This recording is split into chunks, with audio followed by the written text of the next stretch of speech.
April 9-നാണ് കേരളത്തിൽ അതിനിർണായകമായ വോട്ടെടുപ്പ് നടന്നത്. അതായത് ഈ വാർത്ത നിങ്ങളിലേക്ക് എത്തുമ്പോൾ തെരഞ്ഞെടുപ്പ് പൂർത്തിയായിട്ട് 2 ആഴ്ചയോടടുക്കുകയാണ്. സംസ്ഥാനത്തെ ജനങ്ങൾ തങ്ങളുടെ അതുല്യമായ ജനവിധി രേഖപ്പെടുത്തിയ ഇവിഎമ്മുകൾ എണ്ണലും കാത്ത് സംസ്ഥാനത്തെ വിവിധ കേന്ദ്രങ്ങളിലെ സ്ട്രോങ് റൂമുകളിലുണ്ട്. ഇനിയും വോട്ടെണ്ണുന്നതിന് 2 ആഴ്ച ബാക്കിയുണ്ട്. വോട്ടെടുപ്പ് പൂർത്തിയായി ആദ്യമായിട്ടാണ് ഇത്രയും നാൾ ഫലത്തിനായി കാത്തിരിക്കേണ്ടി വന്നത്. ഈ ഒരു മാസക്കാലം ഇവിഎമ്മുകൾ തെരഞ്ഞെടുപ്പ് കമ്മീഷന്റെ സംരക്ഷണത്തിലാണ് സൂക്ഷിച്ചിരിക്കുന്നത്. അതുകൊണ്ട് ഉത്തരവാദിത്വം തെരഞ്ഞെടുപ്പ് കമ്മീഷന് മാത്രമാണ്. എന്നാൽ കഴിഞ്ഞ കുറച്ച് മണിക്കൂറുകളായി തെരഞ്ഞെടുപ്പ് കമ്മീഷന്റെ ഭാഗത്തു നിന്ന് വലിയ വീഴ്ചകളാണ് ഉണ്ടായിരിക്കുന്നത്. കോഴിക്കോട് പേരാമ്പ്രയിലെ സ്ട്രോങ് റൂം തുറന്നത് വിവാദമായതിന് പിന്നാലെ പാലക്കാട് നെന്മാറ നിയോജക മണ്ഡലത്തിലെ സ്ട്രോങ് റൂമും തുറക്കാനുള്ള ശ്രമങ്ങൾ UDF ഇടപെട്ട് തടഞ്ഞു.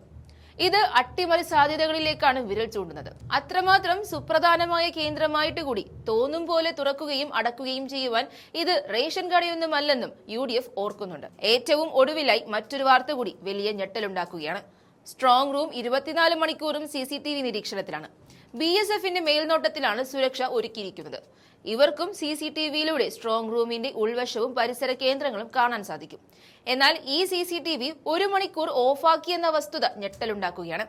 ഗുരുവായൂർ നിയോജക മണ്ഡലത്തിൽ EVM സൂക്ഷിക്കുന്ന സ്ട്രോങ് റൂമിൽ സ്ഥാപിച്ചിരിക്കുന്ന CCTVയാണ് ഓഫാക്കിയത്. 1 മണിക്കൂറിന് ശേഷം CCTV പുനഃസ്ഥാപിച്ചുവെങ്കിലും അതിനിടയിൽ എന്താണ് സംഭവിച്ചതെന്ന് വ്യക്തമല്ലെന്ന് സ്ഥാനാർത്ഥികൾ ആക്ഷേപിക്കുന്നുണ്ട്. EVM സൂക്ഷിച്ചിരിക്കുന്ന ശ്രീകൃഷ്ണ കോളേജിലെ CCTV ക്യാമറകളാണ് പ്രവർത്തനരഹിതമായത്.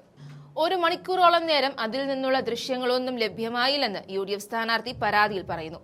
സ്ട്രോങ് റൂം ഉൾപ്പെടെയുള്ളവയുടെ സുരക്ഷിതത്വത്തിൽ ആശങ്കയുണ്ടെന്നും പരാതിയിൽ പറയുന്നുണ്ട്. UDF സ്ഥാനാർത്ഥി CH റഷീദാണ് പരാതി നൽകിയിരിക്കുന്നത്. സംസ്ഥാനത്ത് സ്ട്രോങ് റൂം തുറക്കുന്നതുമായി ബന്ധപ്പെട്ട വിവാദം ഉയരുന്നതിനിടെയാണ് ഇപ്പോൾ ഗുരുവായൂരിലെ CCTVയിലെ പ്രശ്നം കൂടി ഉയരുന്നത്. പേരാമ്പ്രയിലെ സ്ട്രോങ് റൂം തുറന്നതുമായി ബന്ധപ്പെട്ട് ഉയർന്ന ആരോപണത്തെ തുടർന്ന് മുഖ്യ തെരഞ്ഞെടുപ്പ് ഓഫീസർ കർശന നിർദ്ദേശം നൽകിയിരുന്നു. വോട്ടെണ്ണൽ കേന്ദ്രങ്ങളിലെ ഒരു മുറിയും തുറക്കരുതെന്നായിരുന്നു നിർദ്ദേശം. പാലക്കാട് നെന്മാറ മണ്ഡലത്തിലെ വോട്ടുകൾ സൂക്ഷിച്ചിരിക്കുന്ന കേന്ദ്രത്തിനരികിലെ മുറി തുറക്കുന്നതുമായി ബന്ധപ്പെട്ട് വിവാദമുയർന്നിരുന്നു. പിന്നീട് ഇത് തുറക്കേണ്ടതില്ലെന്ന് തീരുമാനിക്കുകയായിരുന്നു. ഈ നിർദ്ദേശം വന്നതിന് പിന്നാലെയാണ് ഇപ്പോൾ CCTVയും കണ്ണടച്ചത്. ചിറ്റൂരിലും സമാന ആരോപണം ഉയർന്നിരുന്നു. കഴിഞ്ഞ ഞായറാഴ്ച ചിറ്റൂർ മണ്ഡലത്തിലെ സ്ട്രോങ് റൂമിന് പുറത്തുള്ള CCTV പ്രവർത്തിച്ചില്ലെന്ന് UDF സ്ഥാനാർത്ഥി സുമേഷ് അച്യുതൻ ആരോപിച്ചത് വലിയ ചർച്ചയായിരുന്നു. പുലർച്ചെ 12:30 മുതലാണ് CCTV പ്രവർത്തനരഹിതമായത്.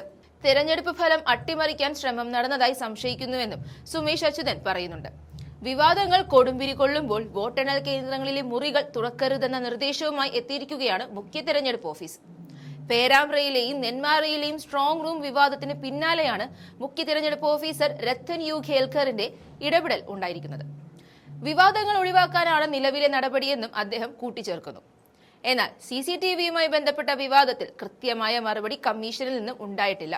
വോട്ടെണ്ണൽ കേന്ദ്രങ്ങളിലെ ഒരു മുറിയും തുറക്കരുതെന്നാണ് ജില്ലകളിലെ തെരഞ്ഞെടുപ്പ് ഓഫീസർമാർക്ക് നിർദ്ദേശം നൽകിയിരിക്കുന്നത്. പാലക്കാട്ടും സ്ട്രോങ് റൂം വിവാദമുണ്ടായ മണിക്കൂറുകളിലാണ് ഇങ്ങ് ഗുരുവായൂരിൽ CCTV ഓഫായിരിക്കുന്നത്.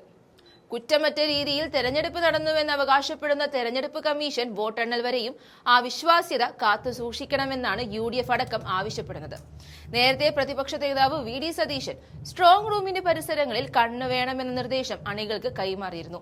സതീശന്റെ കാഴ്ചപ്പാട് ശരിവയ്ക്കുന്ന നീക്കങ്ങളാണ് കഴിഞ്ഞ 2 ദിവസങ്ങളിലായി കമ്മീഷനിൽ നിന്നും ഉണ്ടാകുന്നത്.